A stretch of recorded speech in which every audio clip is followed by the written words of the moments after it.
Ер нь бол хүн үхэж төрөх нь бол орчлонгийн жам. За ялангуяа өндөр настай буюу биеийн муудс улсуудын хувьд бол энэ өмч хөрөнгөнийхөө асуудлыг элтгэн амьд дээр өөрсдөө шийдэхгүй бол энэ үлдэж гаар гэнэ ингээд янз янзын одоо маргаан уусгаад ингээд яваад тах юм аа.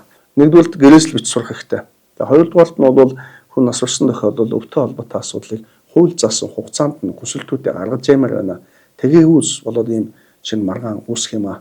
Ер нь бол хүн нас барсан сойч жилийн тэр өвнө нэг гэж байгаа шүү дээ. Тэгэхээр хүсэлтээ өгөх ёстой. Тэгээ хүсэлтээ өгөхгүй өнгөрөөцсөн байдаг. Дараа нь ингээд миний аав, миний ээж, би хүүхэд нь байдаг гэхэд ингээ маргах асуудал бол яваад тах юм. Яг саяын шүүх хурдны хувьд за нөгөө тал нь хэдийн хүүхэд нь байсан ч гэсэн өвлөх хүсэлтээ гаргаагүй учраас хүсэлтээсээ татгалцсан гэж үзээд л одоо шүүх шийдсэн л дээ. Өчтөр бас нэг өв маргаанд оролцсон. Бас л одоо өв залгамж хүсэлтээ гаргаж өгөө. За нөгөө талаас ягаа гаргаагүй асуухаар би нас барах хүртэл хамт байсан. Тийм учраас хүсэлт гаргах шаардлагагүй гэж байгаа. Яг нь миний хувьд бол нас барах хүртэл цуг байгаагүй гэдэг нь өөр бусад тодорхойлт юмар тогтоож байгаа байхгүй. Ингээд л мэдээж нөхөр бол өвлөхийнхээ алдаж байгаа юм. Тэгээ нэг чинь нөгөө яг би бол хуулийн дагуу ажиллаа хийгээд л одоо өмгөөлж байгаа өмгөөлөл асуудлыг шийдэж байгаа. А яг бодит байдал дээр бол одоо ялчгүй өвийн хүртэх ёстой үр хүүхэд эцэг хөдөл байж л байгаа байхгүй. Ийм учраас нэгдүгээрт одоо өндөр настай хүн бие муугаа улсуудын хувьд бол гэрээсэл бич сурмаар байна.